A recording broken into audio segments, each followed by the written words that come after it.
It was supposed to be the proudest morning in Umgroved. The California desert shimmered under the sharp winter sun as hundreds of soldiers stood in formation at Fort Irwin. Flags flapped, medals gleamed, cameras clicked. Dr. Evelyn Carter, 5 months pregnant, adjusted her crisp white uniform and took a steady breath. Today, she was being honored for her service as a military psychologist, the youngest officer in her unit to ever receive the Medal of Valor. Her husband, General Marcus Hale, waited at the podium, jaw tight, eyes unreadable. She thought it was nerves. She didn't know that this ceremony would end her life as she knew it. Captain Carter, his voice boomed through the speakers, stepped forward. Every eye followed her as she approached. She caught a glimpse of Captain Naomi Brooks, Marcus's communications officer, standing to the side, lips curved in a smile that didn't reach her eyes. Evelyn felt a flicker of unease but pushed it down. When she reached the podium, Marcus didn't hand her the medal. Instead, he took her service folder from an aide and flipped it open for everyone to see. "This officer," he said coldly, "has violated the ethical standards of our command. Evidence suggests misconduct, personal and professional." The air split. Soldiers shifted uncomfortably. Cameras zoomed closer. Evelyn froze, her heart hammering. "Marcus, what are you doing?" She whispered. He didn't look at her. "You have dishonored this uniform, Captain. You are hereby suspended pending investigation." A murmur rolled through the ranks like thunder. Reporters started scribbling notes. Naomi stepped closer, pretending to comfort Evelyn, then leaned in and whispered, "Smile for the cameras, sweetheart." Evelyn's vision blurred. Her throat tightened. She reached for the podium to steady herself, but Marcus turned his back. The medal that was supposed to hang on her chest now lay on the floor, glinting in the dust. No one moved to help her. In the crowd, Colonel Liam Ward clenched his fists. He was the only one who knew the truth, and the secret Evelyn had sworn to keep. She wasn't just another officer. She was the adopted daughter of General Alexander Ford, founder of Military Intelligence Unit 1, a man powerful enough to shake the entire Pentagon. But Marcus didn't know that.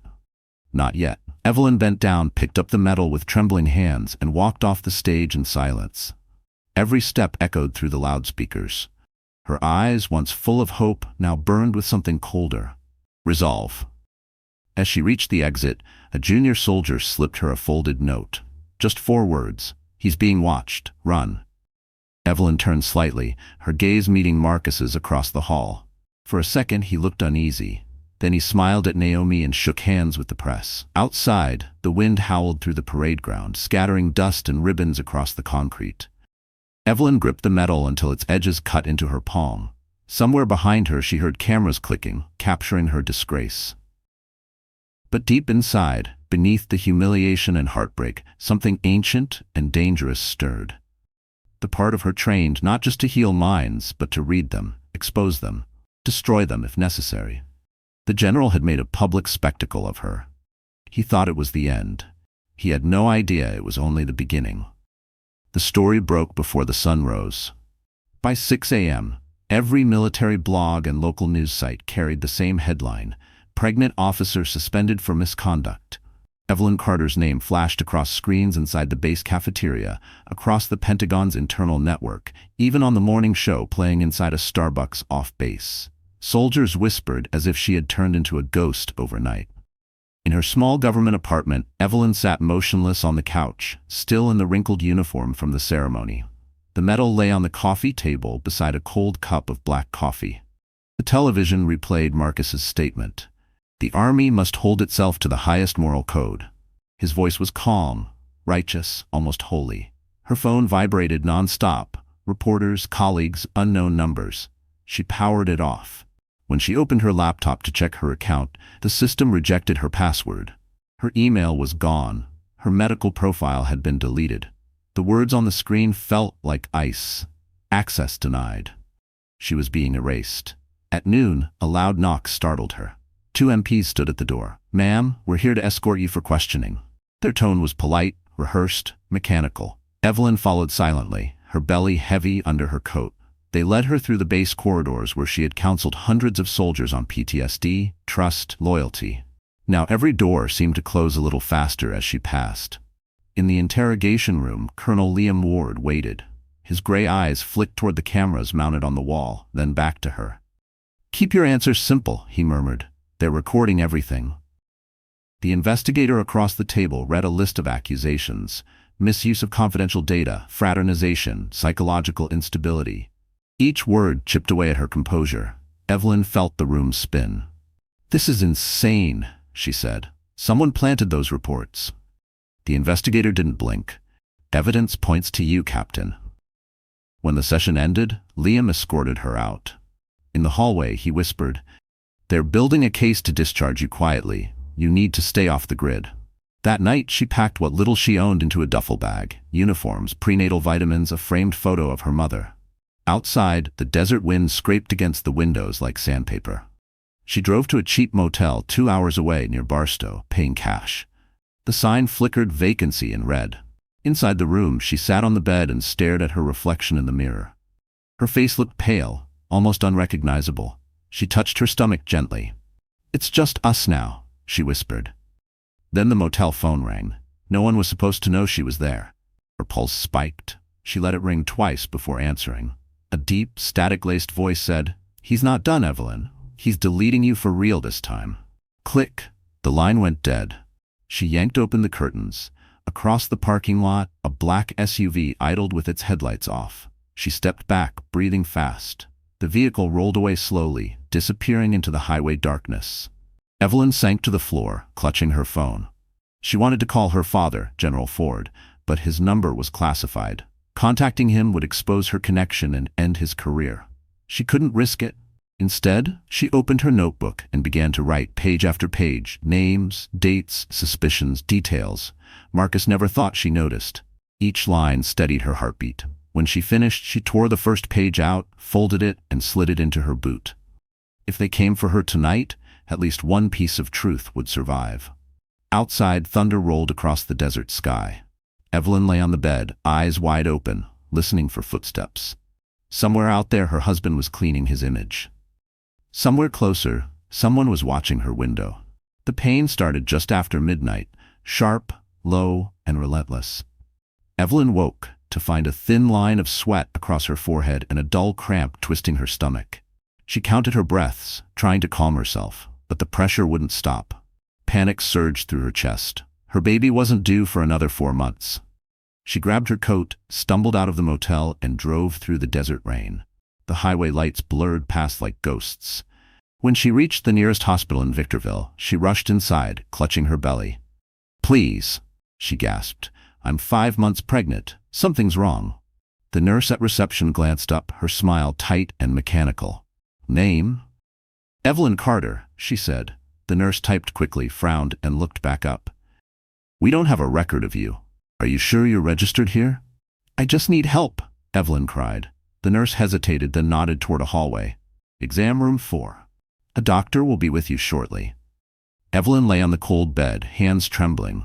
The fluorescent lights hummed. Minutes dragged on until the door opened. A tall man in scrubs walked in, face partly hidden behind a mask. His badge read Dr. Kenner. "Good evening, Captain Carter," he said smoothly, as if he'd been expecting her. Her pulse jumped. "How do you know I'm?" he interrupted. "Relax. Just a routine check. We'll need to give you something to help with the contractions." He pulled a syringe from his pocket. The liquid inside shimmered pale blue under the light. Evelyn's instincts screamed. "What is that?" "A mild sedative," he said, stepping closer. Before she could react, the door burst open. Colonel Liam Ward stormed in, a gun drawn. "Step away from her," he barked. The doctor froze. "Who are you?" "Military intelligence," Liam snapped, flashing a badge. 2 men in tactical gear followed him, seizing the syringe. Liam turned to Evelyn. "Are you hurt?" She shook her head, speechless. The supposed doctor tried to run, but the soldiers pinned him down. Liam picked up the syringe and held it to the light.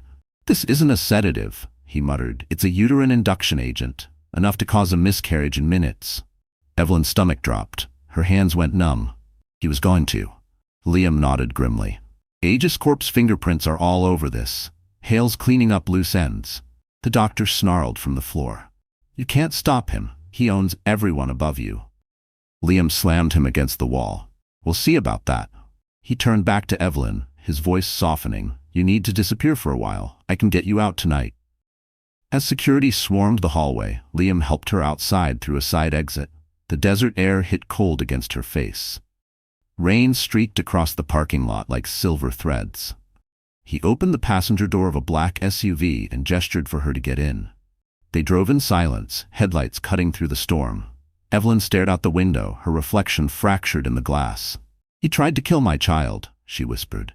"He won't stop there," Liam said quietly. "Marcus Hale has powerful friends, but he also has enemies. One of them sent me a message, something about a project called Operation Mirror. I think it's what he's hiding." Evelyn turned to him. "Then let's find it."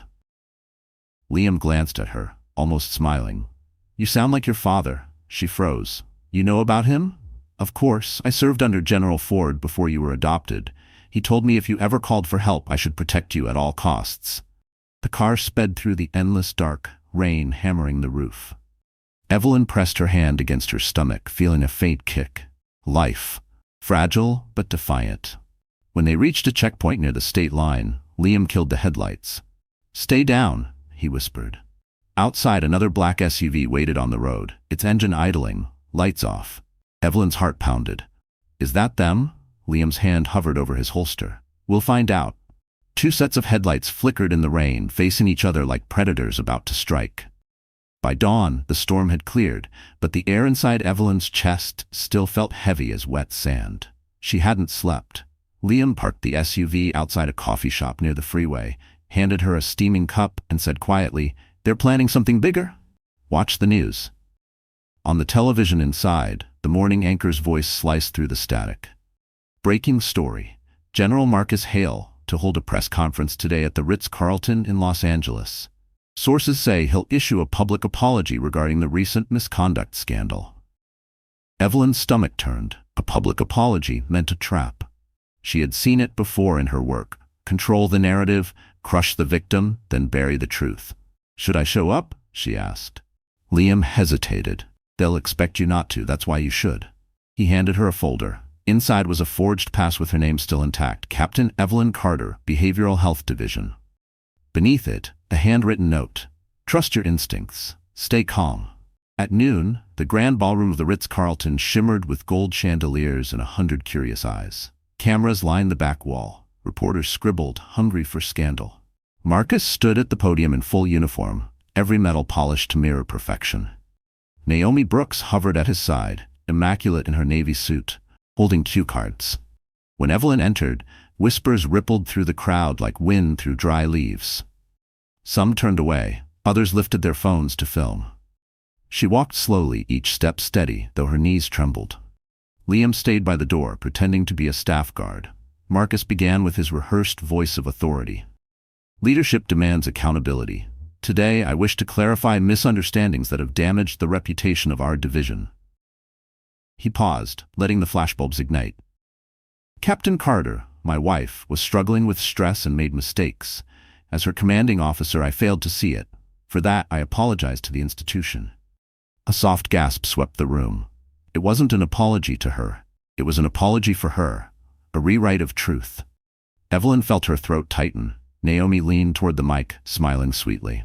"Captain Carter, would you like to say something?" The cameras pivoted. Dozens of lenses stared at her, hungry for tears. Evelyn stepped forward, heart pounding in her ears. "General Hale is right about one thing," she said, voice shaking but clear. "He failed to see what was happening." Marcus's jaw tensed. "That's enough, Evelyn." "No," she interrupted. "It's not enough." She reached into her pocket and pulled out a flash drive Liam had given her. "This contains communication logs from Fort Irwin's internal servers, messages between the general and a private defense contractor named Aegis Corp." Gasps erupted. Reporters leaned forward. Marcus turned pale. "You don't know what you're talking about." Evelyn's eyes burned with unshed tears. "You tried to erase me, Marcus, but digital ghosts never die." Naomi lunged forward, snatching the drive from Evelyn's hand. "This woman's unstable," she cried. "She's under psychiatric review." Liam stepped out from the corner, flashing his ID. "Military intelligence. That drive is evidence. Hand it over." Chaos exploded, reporters shouting, flashes blinding, Marcus yelling orders that no one obeyed.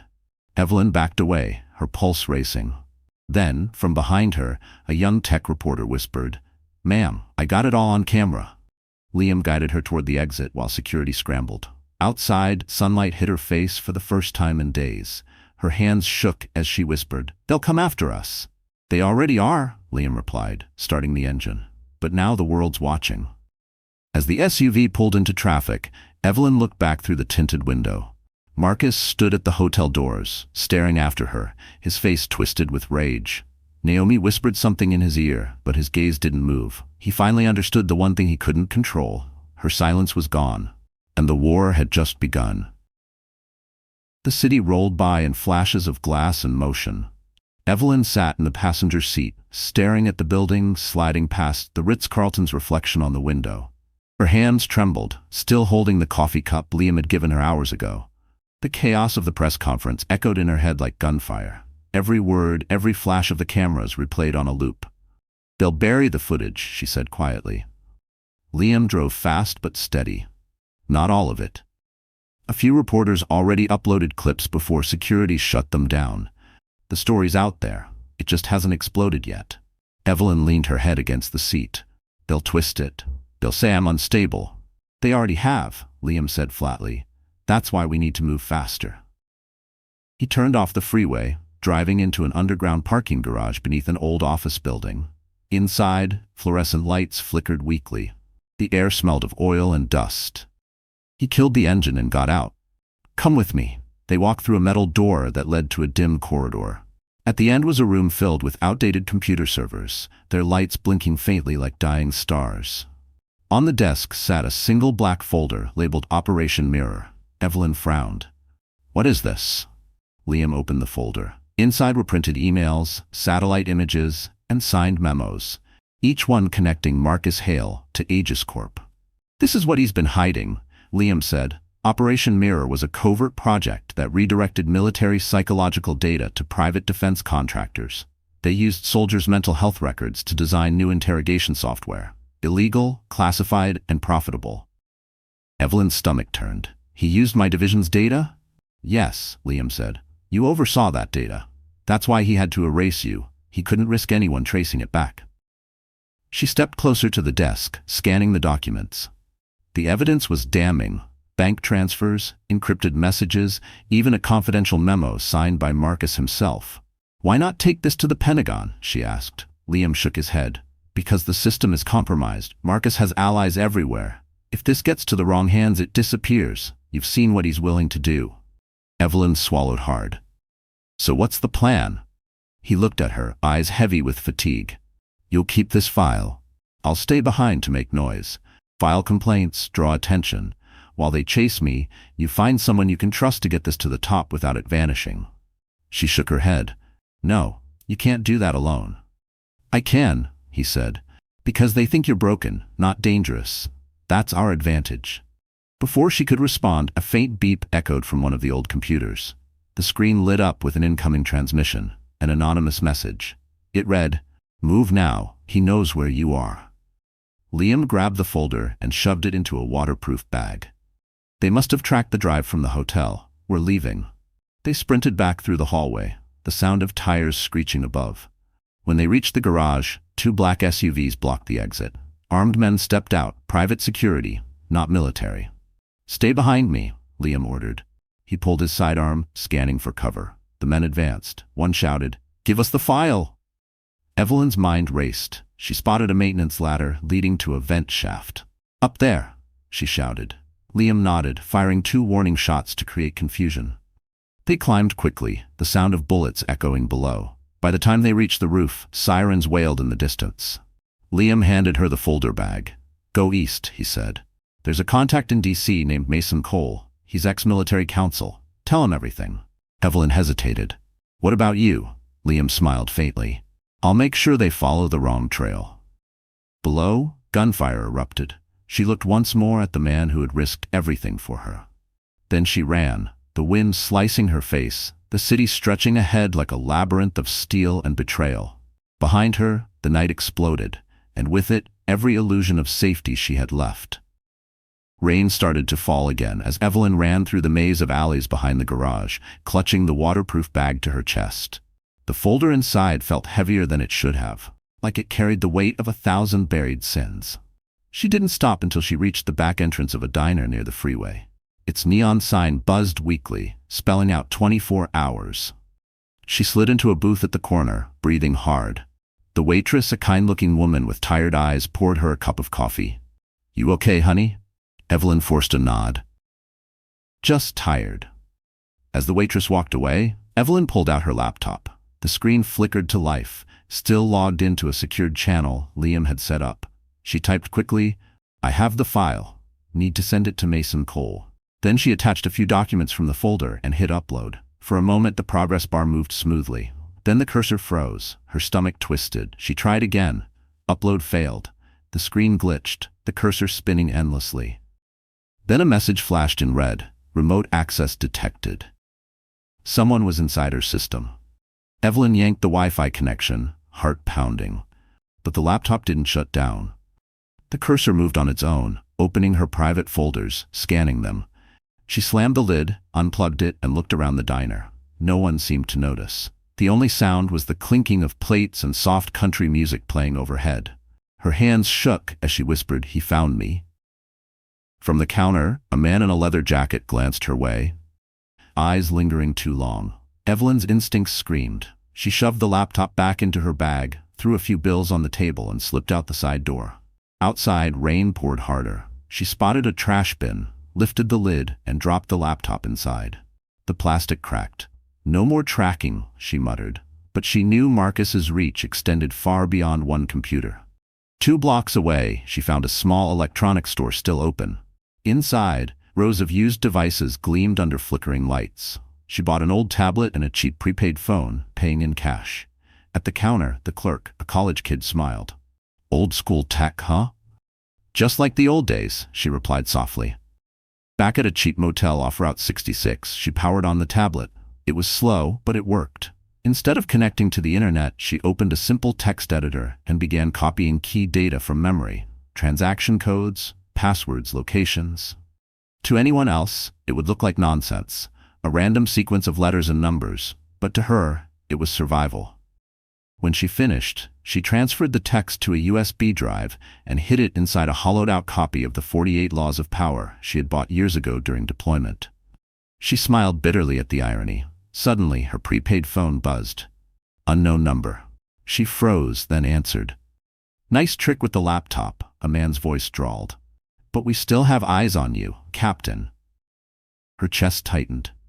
"Who is this?" "Doesn't matter," he said. "You have something that doesn't belong to you. Hand it over, and maybe you'll keep that pretty secret of yours about your father." She stared at the phone, heart hammering. They knew. Marcus had found out who she really was, the daughter of General Ford. That changed everything. She packed her things, ready to move again, when headlights swept across the window. A black SUV slowed outside the motel. Evelyn ducked. The vehicle idled for a moment, then drove off. She exhaled shakily, clutching her stomach. The world outside had turned silent, except for the rain and the distant hum of tires on asphalt. She opened the book where the USB was hidden and whispered, "They can watch me all they want, but they'll never read my mind." Then she turned off the light. In the darkness, the trap was already closing, and she was no longer the prey they thought she was. The next morning broke gray and still. Evelyn woke to the sound of the motel television humming softly, the screen flickering between static and a local news channel. She hadn't turned it on. For a moment she thought it was a dream, until she saw Marcus's face filling the screen. "Breaking news," the anchor said. "An internal investigation has cleared General Marcus Hale of all misconduct charges. However, a separate leak from within Fort Irwin has surfaced online, one showing the general in a compromising moment with another officer." Evelyn's eyes widened. The footage played, Marcus in his office, his hand resting intimately on Naomi Brooks's shoulder. Then a second clip, him kissing her. The timestamp placed it days before the public humiliation at the ceremony. Evelyn covered her mouth, disbelief mixing with satisfaction. "That's impossible," she whispered. Her prepaid phone buzzed. A message appeared from an unknown sender. "You're welcome. L. Liam." He had done it. The footage was out. Marcus's pristine reputation was cracking. But the relief didn't last. The news anchor continued. Authorities claim the footage was stolen from Fort Irwin's surveillance system.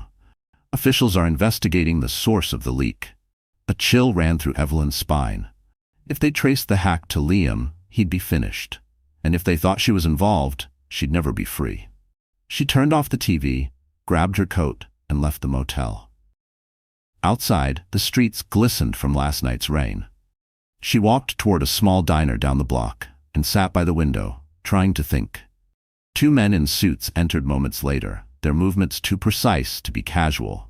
They sat 2 booths away, ordered coffee, and spoke into their phones in clipped tones. Evelyn felt the hairs rise on her arms. She slid out of her booth and went to the restroom. Inside, she splashed cold water on her face, looked into the mirror, and whispered, "You've survived worse." When she stepped back out, the 2 men were gone, but a napkin sat on her table, folded neatly. Her name was written across it in blue ink. Inside was a small note. "Stop running. 8 p.m. tonight, Channel 72.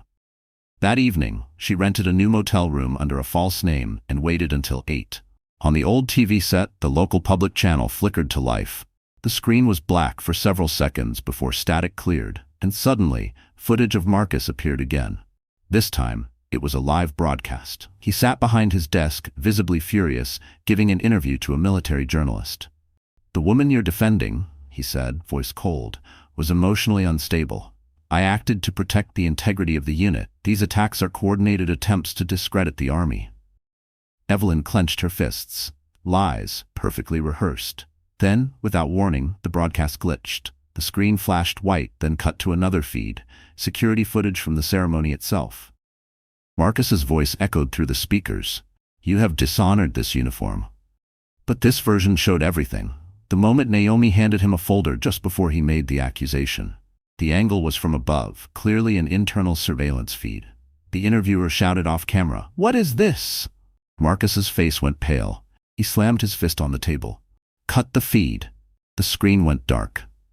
Evelyn sat frozen. Someone inside the system had hacked the live feed to expose him again.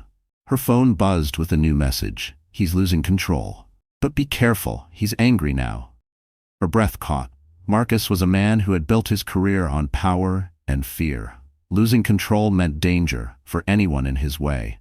She looked out the window. A flash of headlights swept across the parking lot. A dark car idled near her door.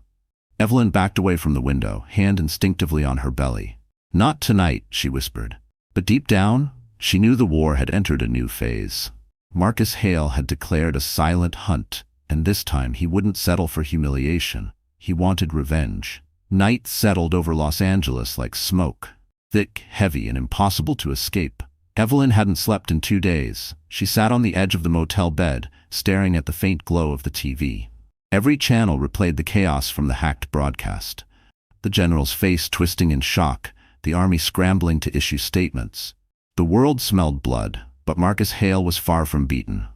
Her phone buzzed again. This time, it wasn't a warning. It was a message from a restricted number. "We can help you. Meet us at Mercy Hills Clinic, 11 p.m. Bring the file." Evelyn's pulse quickened. Mercy Hills. She knew that name. It was the same private hospital network connected to Aegis Corp, the company Liam had accused of working with Marcus. Her first instinct screamed trap. But what if it wasn't? What if someone inside wanted to defect? She took a deep breath, checked the pistol Liam had left in the glove compartment, and drove through the empty streets. The city lights blurred into streaks of red and gold. Her reflection in the mirror looked nothing like the calm officer she once was, just a woman held together by adrenaline and sheer will.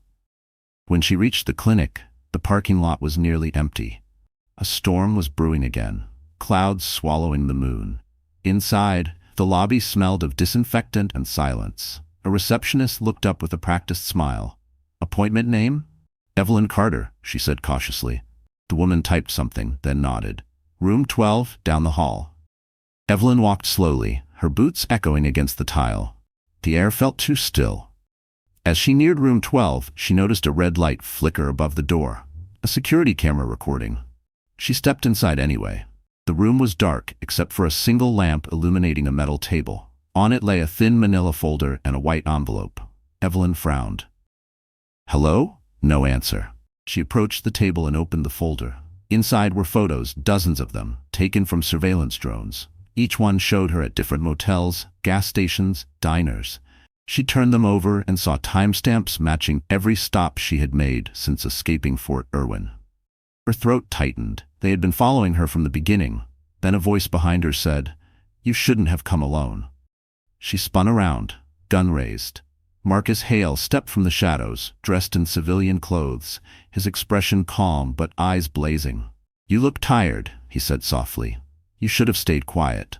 Evelyn's grip tightened on the pistol. "You tried to kill me, Marcus. You tried to erase me." "I was protecting the army," he said. "You were a liability, detect that, but you made this personal."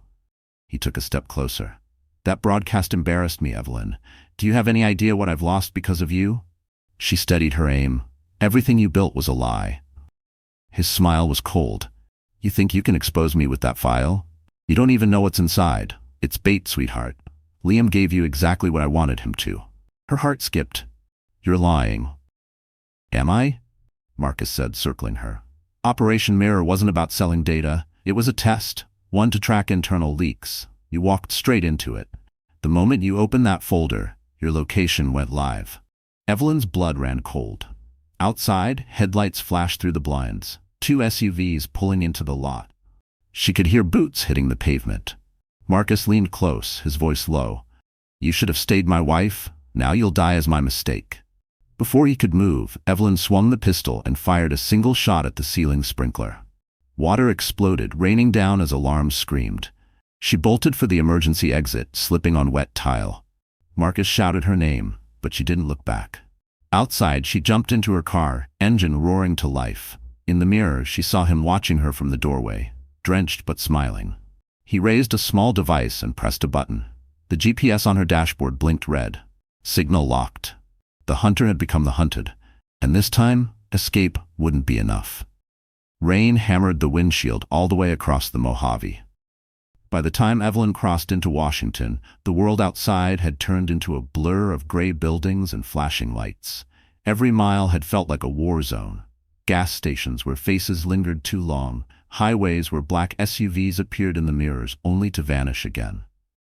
She hadn't slept for 36 hours, but the file, her only leverage, was still hidden inside her. The 48 laws of power wedged beneath the passenger seat. At dawn, she parked near the Potomac River and changed into a clean uniform she'd packed weeks earlier. The mirror reflected a different woman now. Eyes sharp, shoulders straight, no trace of the quiet doctor who once fixed broken minds. Today, she would confront the machine that had chewed her life apart. Her destination was the Department of Defense headquarters, a fortress of marble and steel that guarded the secrets of the entire nation. Inside, security scanners hummed. Evelyn handed over her old ID, half expecting alarms. The guard scanned it, paused, then handed it back. "You're clear, Captain Carter. Welcome back." Someone had reset her clearance. As she walked down the long corridor lined with portraits of past generals, she spotted Colonel Liam Ward waiting near the end. His face looked older, his beard rougher. He smiled faintly. "You made it." "I thought you were dead," she said. "Close enough," he replied. "They hit my car outside Denver, but they missed the part of me that still owes your father a favor." They entered a secure conference room where a young military attorney waited, a man in his early 30s with clean-cut features and calm blue eyes. "Mason Cole," he introduced himself. "General Ford sent me. Let's make this official." He placed a sleek iPad on the table. Evelyn laid down the book and slid out the hidden USB. "This is everything. Operation Mirror Aegis Corp transfers communications from General Hale. If this disappears, I disappear with it." Mason met her eyes. "It won't disappear. I work directly under internal oversight." As he inserted the drive, the room lights dimmed and a large screen came alive, displaying classified documents, digital signatures, and voice memos. One audio clip played automatically, Marcus's voice saying, "The data must stay internal. If Carter talks, remove her quietly." The room fell silent. Liam crossed his arms. "That's your evidence, enough to bury him and half his friends." But Mason didn't look relieved. He frowned, scrolling through the files. "Something's wrong. The encryption pattern's reversed. This isn't the original Operation Mirror. It's a mirrored copy." Evelyn leaned in. "Meaning what?" Meaning whoever gave you this wanted to trace whoever tried to open it. It's not just evidence, it's a beacon. Liam swore under his breath. He's still tracking her. Mason unplugged the drive immediately. We need to isolate this system. If Marcus still has access, he'll know you're here. Evelyn's pulse thudded in her ears. So we just sit and wait for him to show up? No, Mason said. We do what your father would have done, make him think he already won.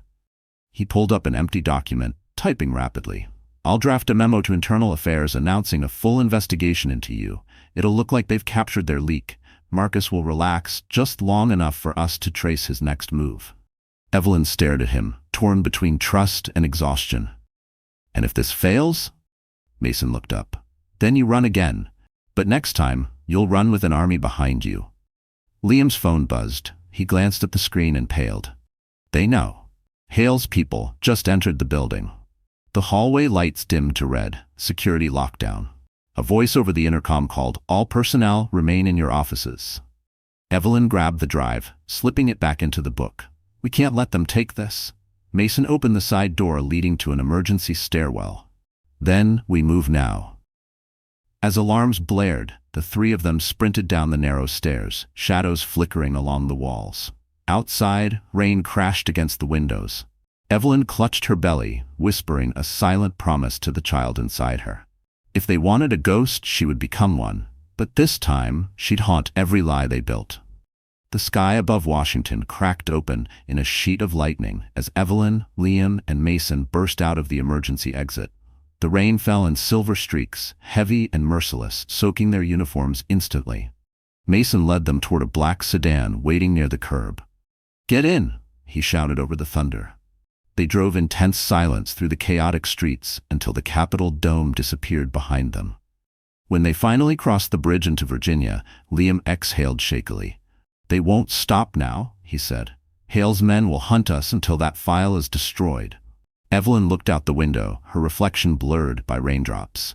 "Then we don't let them destroy it. We take it somewhere even he can't reach." "Where's that?" Mason asked. She hesitated. "New York."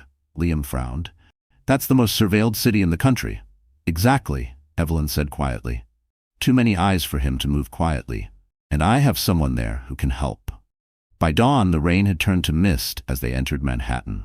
Traffic glimmered on slick asphalt, yellow cabs splashing through puddles. Evelyn's pulse quickened as the city rose around them, steel, glass, and noise. It smelled like life, like something that refused to die. Mason dropped her off in front of a quiet apartment building overlooking Fifth Avenue. "Stay inside," he told her. "I'll keep them busy." Liam pressed a folded piece of paper into her hand. "A secure number. Call only if you have to." When the elevator doors closed behind her, Evelyn finally felt the exhaustion of weeks without rest. Inside the apartment, small but warm, she stripped off her soaked coat and made tea. For a moment, there was peace. The sound of the city outside was almost comforting. Then her phone rang. Unknown number. She froze, debating whether to answer. Finally, she pressed the green button. "Evelyn," said a voice she hadn't heard in years. Deep, steady, commanding. "Dad." General Alexander Ford rarely used his personal line, especially not now. "I know what's happening," he said, "and I know what you're carrying." Evelyn's eyes filled with tears she didn't have time for. "You knew about Operation Mirror?" "I created its prototype 20 years ago," Ford admitted. "It was supposed to protect soldiers from psychological manipulation, not turn into a weapon for profit." He sighed, the sound heavy with regret. Marcus Hale corrupted it. "I warned him once, and now he's gone too far." Evelyn's voice trembled. "They tried to kill me. They almost—" "I know," he interrupted softly, "and I'm sorry I couldn't stop it sooner. But you can't trust anyone in D.C. right now. The only safe path is to make the truth public." "I can't," she said. "If I expose everything, they'll come after you." There was a pause on the line. "You think I care about my reputation? You're my daughter. That's all that matters." Evelyn bit her lip, tears sliding down her cheeks. "I don't want to drag you into this." "You already have," he said gently. "But that's all right. You were always stronger than you knew." Outside, a siren wailed somewhere down the avenue. Ford's tone shifted. "Listen carefully. There's a gala next week at the Plaza Hotel. Every senior officer, every politician with ties to Aegis Corp will be there. I'll make sure you're invited. That's where you end this. End it how? She asked. By reminding them who you are. The line clicked off before she could reply. Evelyn stared at the phone, her heartbeat slowing into something steady, resolute. She walked to the window, looking out at Fifth Avenue below. People hurried under umbrellas, lights from Tiffany & Co. and Cartier reflecting off the wet pavement. Somewhere down there power was being traded like currency. But soon, the truth would cut through it all. Her reflection in the glass stared back. No longer frightened, only focused. She picked up her notebook and wrote a single line. The Plaza. Final reckoning. For the first time since the humiliation, she smiled. Not because she felt safe, but because she finally knew where the war would end. The following week, winter sunlight spilled across Washington like dull glass. Evelyn arrived at the Pentagon's Internal Oversight Chamber, wearing a simple black suit, her hair tied back in a clean knot.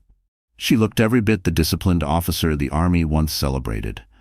Except her eyes no longer carried hope. They carried intent. The hearing room was built for intimidation. High ceilings, cold light, and a semicircle of officers behind mahogany desks. Reporters waited beyond the glass partition, murmuring as Marcus Hale took his seat opposite her.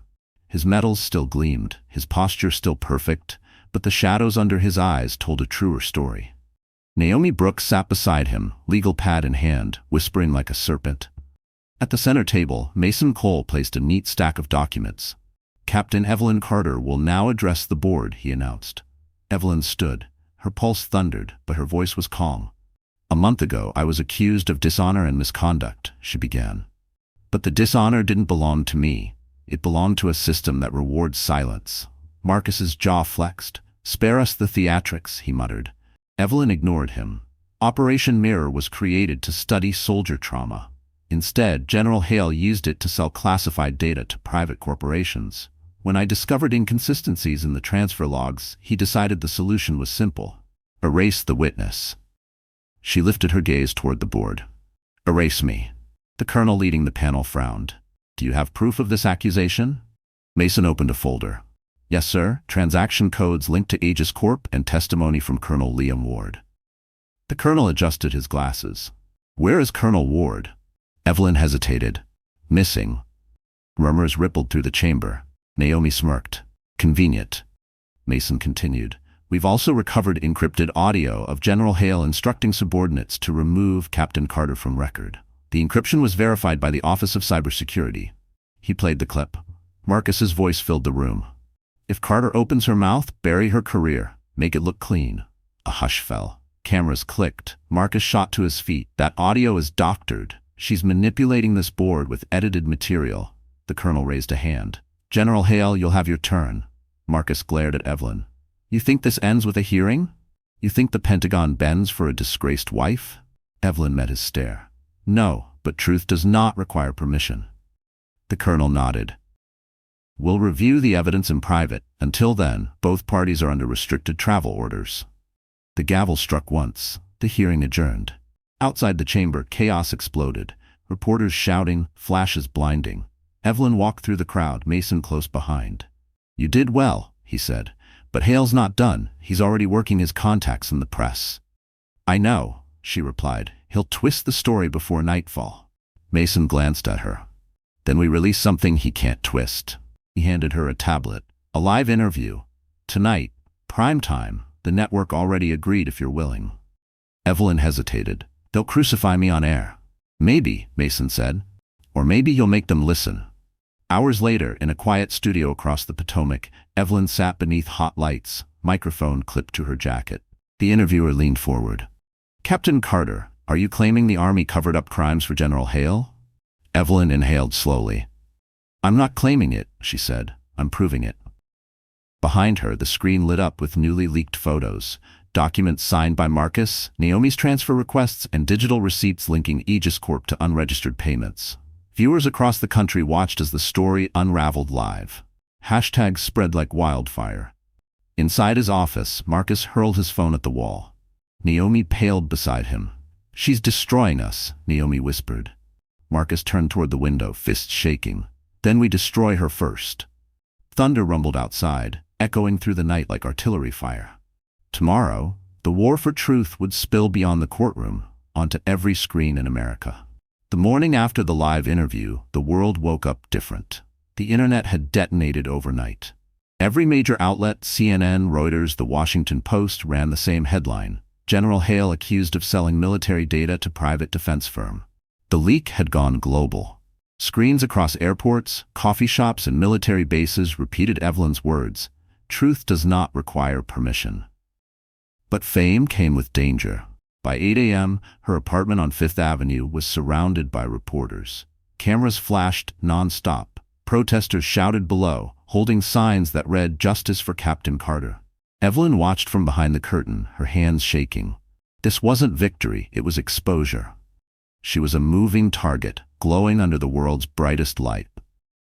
Mason called from a secure line. "You've got less than an hour before Internal Affairs shows up. They're sending escorts to protect you, but it's Hale's men." She grabbed the book hiding the drive, stuffed it into her messenger bag, and moved fast.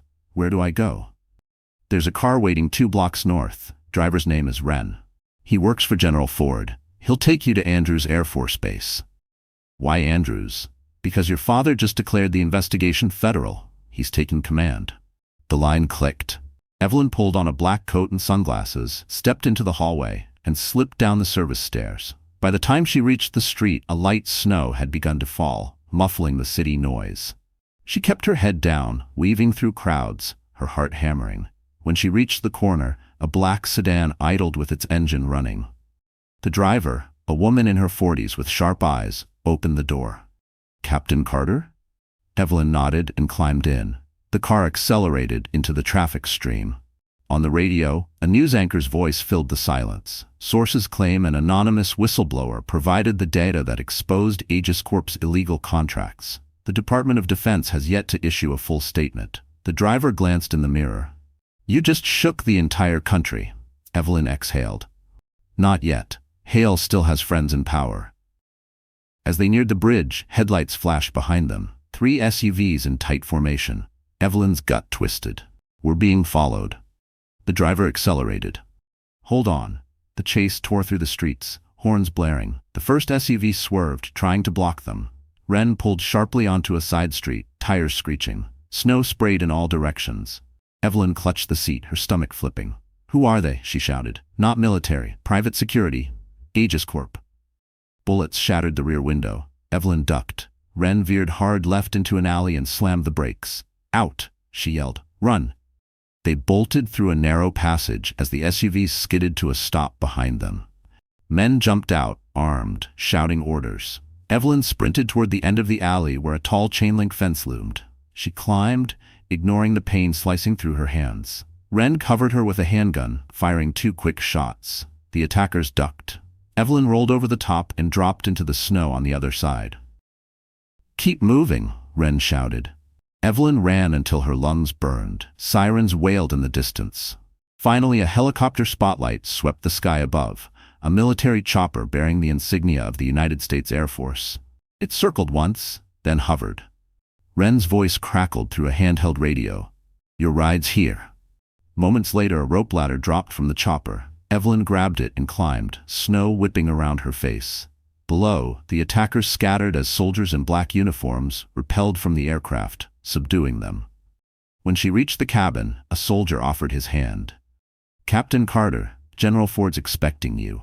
Evelyn sank into the seat, breathless. The city glittered beneath them, both beautiful and corrupt. Her father's voice came through the radio. "You're safe now, Evelyn. But the world isn't. This goes higher than Hale." She looked down at the lights fading below, the magnitude of what she'd started settling on her chest. For the first time, Evelyn realized she hadn't just exposed a man, she'd cracked open an empire built on silence. The helicopter touched down at Andrews Air Force Base just after sunrise. Frost coated the runway, and soldiers in heavy jackets moved briskly, their boots striking the tarmac in perfect rhythm. Evelyn stepped out into the cold, the wind snapping her coat against her legs. A line of armored vehicles stood waiting near a hangar. Beside them, her father, General Alexander Ford, waited, hands clasped behind his back, expression unreadable. He didn't speak until she reached him. "You look exhausted," he said quietly. "I've been worse," she replied. Ford nodded toward the hangar. Come inside, there's something you need to see. Inside, Mason was already there, bent over a table covered with maps and screens. He looked up as they entered. We traced the data trail, he said. Operation Mirror goes beyond Hale. There are 7 generals and 2 senators tied to Aegis Corp. They've been using the project to manipulate defense contracts and stock prices. Evelyn's heart sank. This isn't just corruption, it's treason. Ford's jaw tightened. And Hale is still out there, spinning his own version of the story. Last night, his PR team released a statement claiming the leak was part of a foreign operation led by you. Evelyn stiffened. He's turning me into the enemy. Mason slid a printed headline across the table. Disgraced officer behind military cyber attack. Her face stared back from the page, shadowed and severe. Ford placed a hand on her shoulder. They're building a narrative. They'll try to indict you before we can indict them. She took a shaky breath. Then we hit first. Mason met her gaze. I've been thinking the same thing. The press loves a story that bleeds, but they also love a hero. If we can prove Hale's personal involvement before the committee, we can flip the story overnight. How? Evelyn asked. He turned his tablet toward her. On screen was a live video feed of Naomi Brooks being escorted into a federal holding cell. Her once sleek hair hung loose, makeup smeared. Naomi's been arrested, Mason said. She's willing to talk for immunity. Ford frowned. She's a viper. Don't trust her. Evelyn studied the screen. Naomi's eyes darted nervously as she spoke to the guard. For the first time, she looked small. She's scared, Evelyn murmured. Fear makes people honest. Later that day, they met in an interrogation room lit by a single bulb. Naomi sat handcuffed at the table, twisting a tissue between her fingers. When she saw Evelyn, her lips parted. You look good for a dead woman. Evelyn didn't respond. Mason set a recorder on the table. Captain Brooks, you requested to make a statement. Naomi's eyes flicked toward him, then back to Evelyn. You think I enjoyed any of this? Hale used everyone. He made me believe he'd protect me. Evelyn's tone was flat. You helped him destroy lives. Naomi swallowed hard. I didn't know what he planned for you, Evelyn. I swear, when he ordered that hospital accident, I begged him to stop. The air went still. Ford's hand clenched into a fist. Evelyn leaned forward. Then help me stop him now. Give us proof. Naomi nodded weakly. There's a backup server, underground storage in Arlington. All the communications are mirrored there, including Hale's calls with the senators. Access code 47 Delta. But he's moving it tonight. After that, it's gone. Mason stood abruptly. We'll move before sunset. As guards led Naomi out, she whispered, He'll come for you before you get there. Evelyn watched her go, then turned to her father. We can end this tonight. Ford's eyes hardened. Then we end it. Outside, snow began to fall again, thin flakes melting on the warm runway lights. Mason checked his watch. We'll take 2 teams, one for the data, one for extraction. Evelyn tightened her gloves. He wanted a war in the dark, she said quietly. Let's give him one. By nightfall, the truth would have a body count, and only one name would still matter. Hale. The night swallowed Arlington in a haze of snow and sirens. The underground data facility sat beneath an abandoned logistics building, disguised by faded military emblems and locked steel doors. Evelyn's convoy rolled in silently. 2 black SUVs, headlights dimmed, their tires crunching against ice. Mason sat up front, headset pressed to his ear. We have 5 minutes before Hale's men arrive. Move fast. Evelyn adjusted her bulletproof vest, every movement careful. She felt the weight of the unborn child under her ribs, a reminder of what was at stake. Liam, alive after all, scarred but steady, opened the rear door. You ready for this? She met his eyes. I stopped being ready a long time ago. Inside, the corridors glowed with emergency lights. Dust hung in the air, stirred by boots and breath. They descended a narrow stairwell, weapons drawn. At the bottom, a reinforced vault waited, a door sealed with digital locks. Mason knelt beside the console, fingers flying over the keypad. Code 47 Delta confirmed. The lock beeped, hissed, and disengaged. The door slid open to reveal rows of humming servers stretching into darkness. Green lights blinked like heartbeats. Evelyn stepped forward, awe and dread mixing in her chest. This is it. Mason nodded.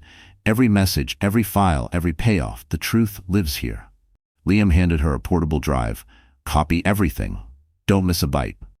Evelyn connected the drive and watched as numbers flickered across the screen. 2%, 9%, 27%. Her reflection in the glass looked ghostly, unreal. For a moment she thought about the life she had before, all the soldiers she helped, the peace she believed in. Then the alarm went off. A piercing wail filled the tunnel. Red lights flashed. Tripwire. Mason shouted.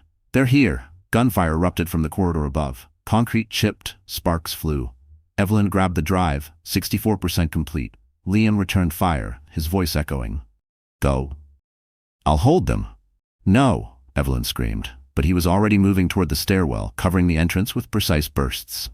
Mason grabbed her arm. "We have to go." He knew what this meant. The download reached 100%. Evelyn yanked the drive free, heart pounding. She could still hear Liam shouting orders before the next explosion shook the ground. Smoke rolled through the tunnel. They sprinted toward the emergency exit. Behind them, the servers began to overload. Marcus's fail-safe, erasing everything. By the time they burst into the cold night, the building's upper floor was already in flames. Sirens wailed in the distance. Mason slammed the drive into a laptop, verifying the copy. "It worked," he gasped. "We've got it all." Evelyn's voice cracked. "Liam?" Mason looked back at the inferno. "He didn't make it." Tears stung her eyes, freezing before they could fall. "Then we make this worth it."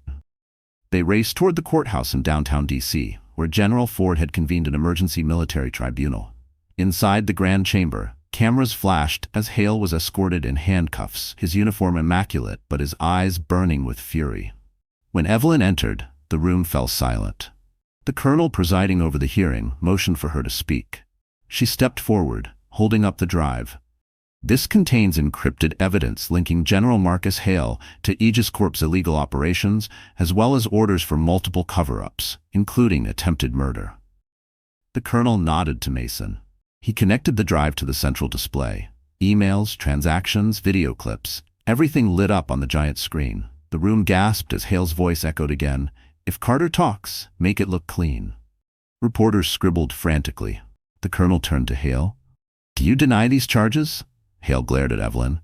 "You think you've won? You've destroyed the army's image. You're no hero, just a traitor in uniform." Evelyn's reply was calm, razor-sharp. "No, General. I'm the soldier who refused to follow a corrupt order." Hale lunged, shouting, before guards restrained him. Cameras captured every second. The colonel's gavel struck once. "General Marcus Hale, you are hereby relieved of duty and placed under arrest for high treason."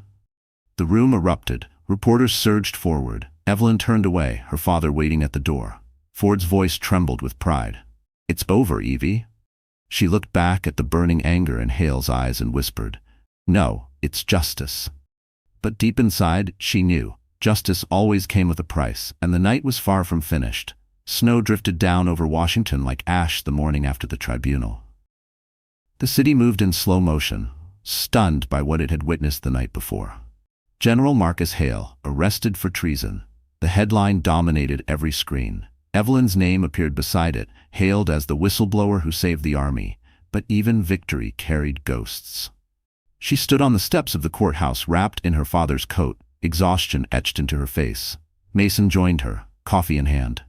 "You should rest," he said softly. "It's over." Evelyn shook her head. "Not until she's gone." He didn't need to ask who. Naomi Brooks, Hale's mistress, strategist, and accomplice, had vanished after the tribunal. The military police searched every base, every safe house, nothing.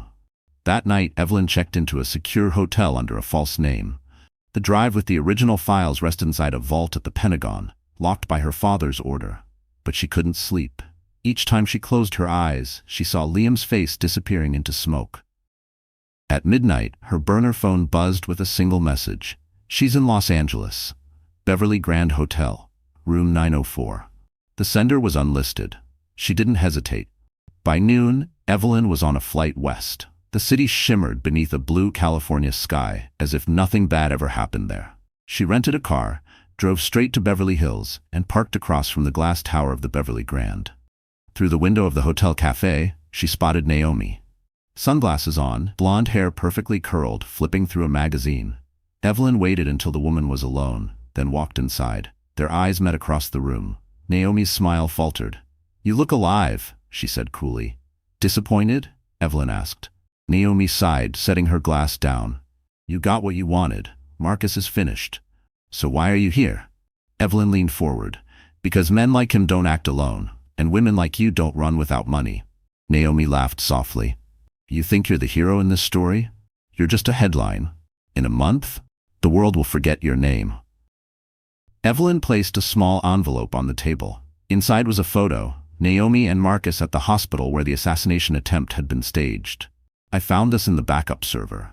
You were there that night. Naomi's hand twitched. You can't prove. The timestamp proves enough, Evelyn interrupted. You supplied the sedatives, you injected soldiers with experimental compounds from Aegis Corp's lab. You weren't cleaning his mess, Naomi. You were the mess. Naomi's face drained of color. Evelyn stood, her voice low but steady. I came here to give you a choice. Turn yourself in, or I release everything, including the footage of you deleting the hospital logs. Naomi's nails dug into her palm. You wouldn't dare. Evelyn met her gaze. Try me. They stared at each other for a long moment. Two women carved from the same war, one clinging to power, the other to truth.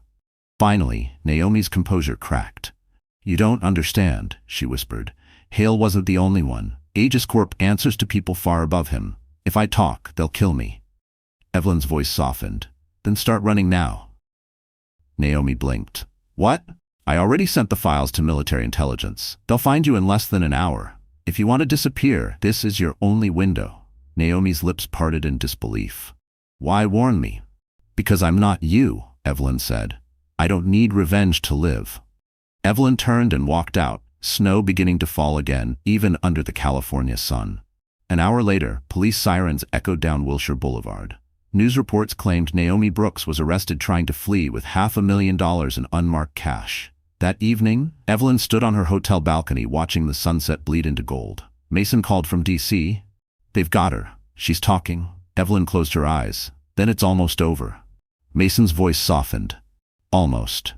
Because somewhere in the silence between justice and peace, the ghosts of the fallen still whispered. And Evelyn wasn't sure if she'd ever stop hearing them. The trial was over, the headlines had moved on, and Washington's winter finally broke into soft gray rain. Evelyn found herself standing in a white corridor that smelled faintly of antiseptic and coffee. The hospital was quiet, too quiet for a woman who had lived months inside the roar of chaos. She pressed a hand against her swollen belly and took a slow breath. The doctor had said stress could still trigger complications, but peace, it seemed, was harder to find than evidence. Her father waited by the door of her private room, his uniform crisp, his eyes tired. You shouldn't be here alone, he murmured. Evelyn smiled faintly. I've been alone for months. I'll survive one more hour. He hesitated, then stepped closer. Evelyn, there's something I need to tell you. The Pentagon wants to issue a statement clearing your record. You'll be reinstated with full honors. She looked out the window. Beyond the hospital grounds, the Potomac shimmered under low clouds. That uniform doesn't fit who I am anymore, she said softly. I'm not sure it ever did. Her father's hand tightened on the doorframe. You did what most officers couldn't. You faced the machine and lived. That deserves more than silence. Evelyn turned to him, eyes shining. I didn't survive to wear medals, Dad. I survived to raise a child who doesn't have to. He studied her for a long moment before nodding. Then maybe you finally understand what real command looks like. They stood in silence, two generations bound by duty but separated by different wars. When Ford finally left, the room felt heavier, though calmer. Evelyn sat by the window and watched raindrops race each other down the glass. Hours passed. Nurses came and went. The heart monitor hummed softly beside her. For the first time in weeks, she allowed herself to close her eyes. Dreams came like waves. Liam's voice calling through smoke, Mason's calm eyes in the courtroom, her mother's laugh echoing from a time she barely remembered. When she woke, the pain hit sharp and real. Her water had broken. Alarms went off. Nurses rushed in. Stay calm, Captain Carter, one said quickly. We're moving you to delivery. The world blurred in white lights and movement. She clutched the bed rails, breathing through contractions as doctors shouted instructions. Somewhere in the haze, she heard her father's voice outside the room, firm but trembling. Do whatever it takes. That's my daughter in there. Hours stretched into eternity. Evelyn screamed once, then again, until everything went quiet. A single cry broke the silence, a thin, fierce wail that filled the room like sunlight. The nurse smiled through tears. "It's a boy." They placed the small bundle in her arms. Evelyn looked down, disbelief melting into awe. The child's eyes blinked open, blue like hers, steady like his grandfather's.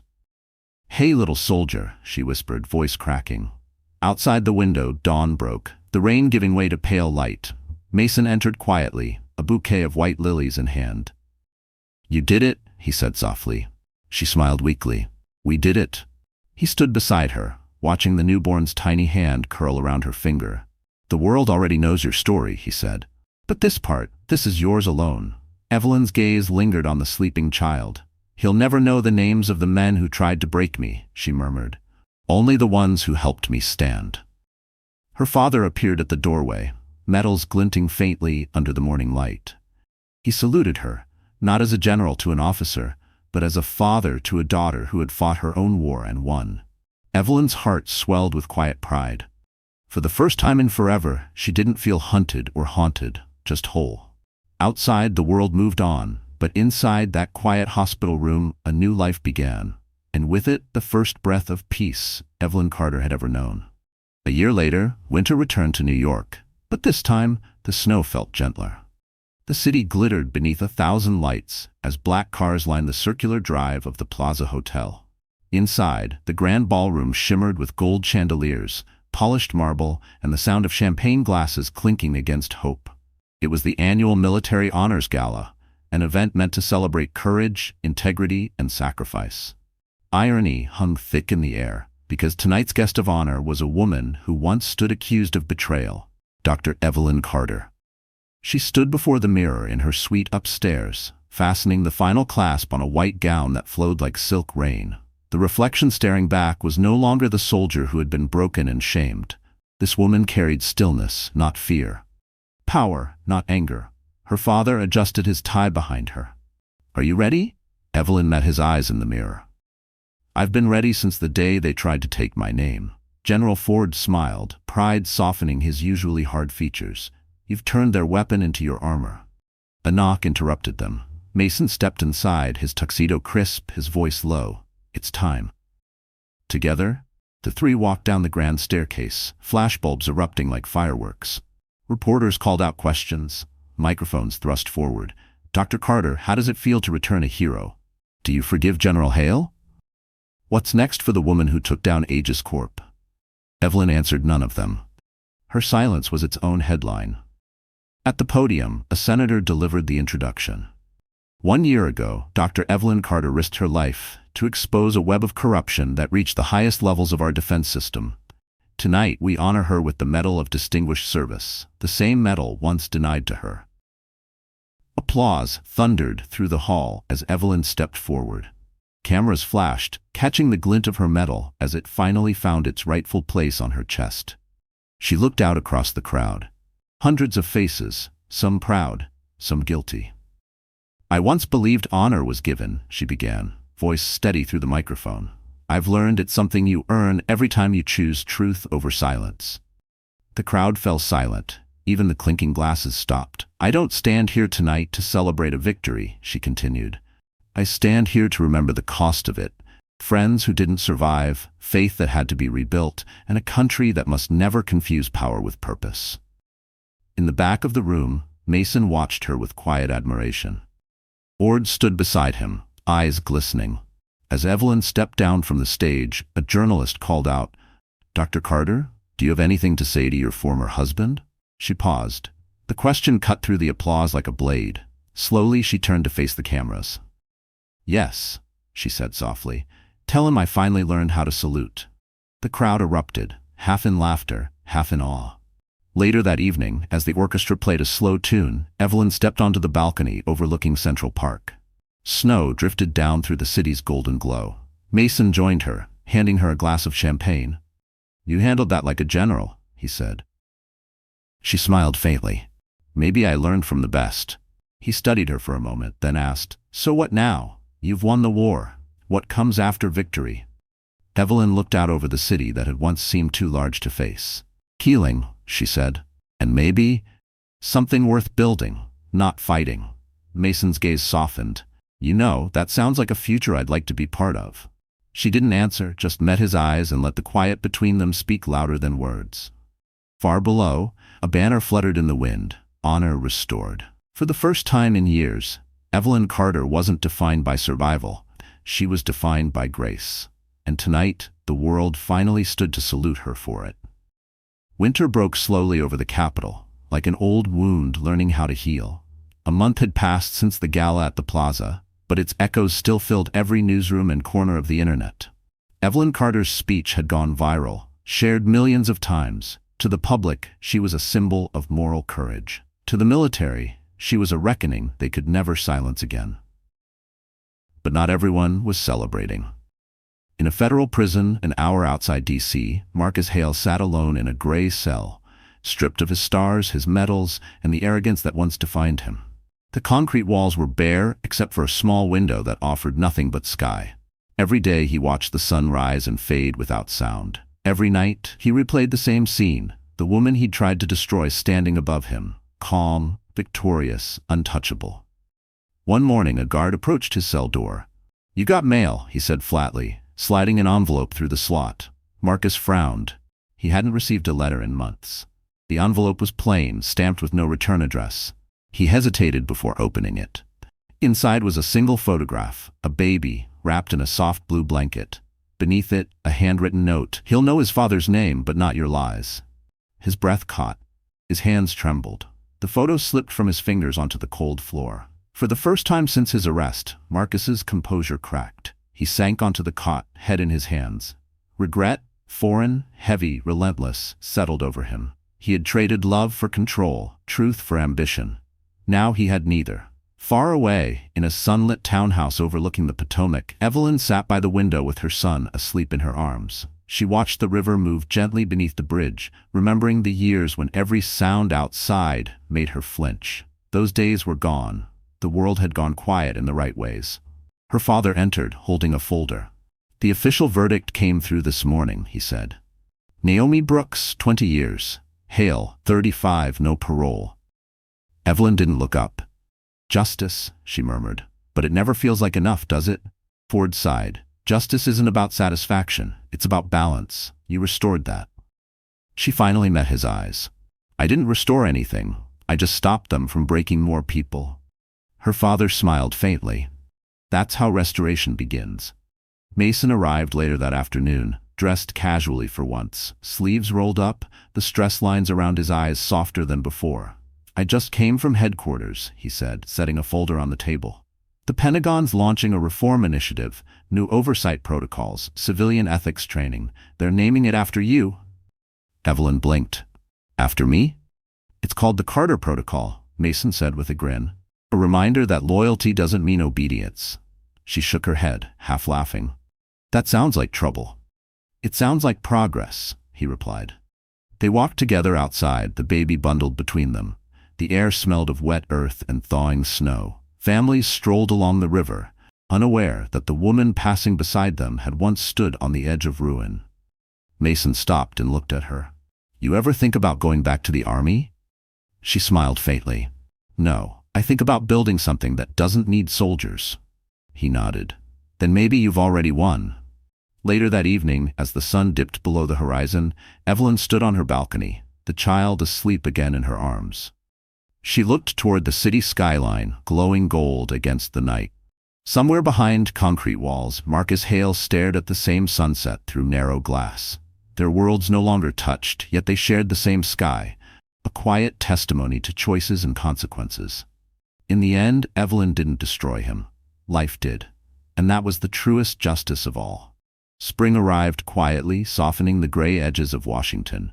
Cherry blossoms lined the streets, and the air smelled of new beginnings. The year had passed since the trial, yet Evelyn Carter's name still carried weight, not just as a survivor, but as a reformer. She had turned her scars into blueprints for change. Inside a converted brick building near Georgetown, a new sign was being installed over the door. The Phoenix Foundation. Below it read the words, "For Women Who Serve." Evelyn stood on the sidewalk watching workers bolt the final letters in place. Her son, now toddling beside her, clapped his small hands, unaware of the history beneath their feet. Mason approached carrying 2 coffees. "You really did it," he said, handing her one. "The Carter Protocol changed policy, but this place, it's going to change lives." Evelyn smiled, brushing a strand of hair from her face. "This isn't just mine. It's for every woman who wore the uniform and left it with more wounds than medals." They walked inside. The interior smelled of fresh paint and purpose. Soft beige walls, framed photographs of servicewomen, shelves filled with donated books. A quiet hum of computers and the faint melody of a radio filled the space. Evelyn ran her fingers along the edge of a desk. "I wanted it to feel safe, not like another institution." Mason nodded. "Your first group arrives next week. 6 veterans from the trauma program. The media wants to cover it." "I'm done being a headline," Evelyn said. "Let them see the work, not me." He grinned. "Good luck with that. You've become a symbol whether you like it or not." She rolled her eyes but smiled. Symbols fade, stories last. That afternoon, she met with the Foundation's staff, a small team of doctors, counselors, and volunteers. They gathered in the main hall, sunlight pouring through the tall windows. Evelyn addressed them with quiet conviction. "This foundation isn't about charity, it's about restoration. We're not rebuilding broken soldiers. We're reminding them they were never broken to begin with." Applause rippled through the room. Later, as the sun dipped behind the Potomac, Evelyn walked out to the garden behind the building. The cherry trees swayed gently, petals drifting like pink snow. Mason joined her, his hands in his pockets. "You know," he said, "I looked up the myth of the phoenix. It burns, dies, and rises again stronger than before. That sound familiar?"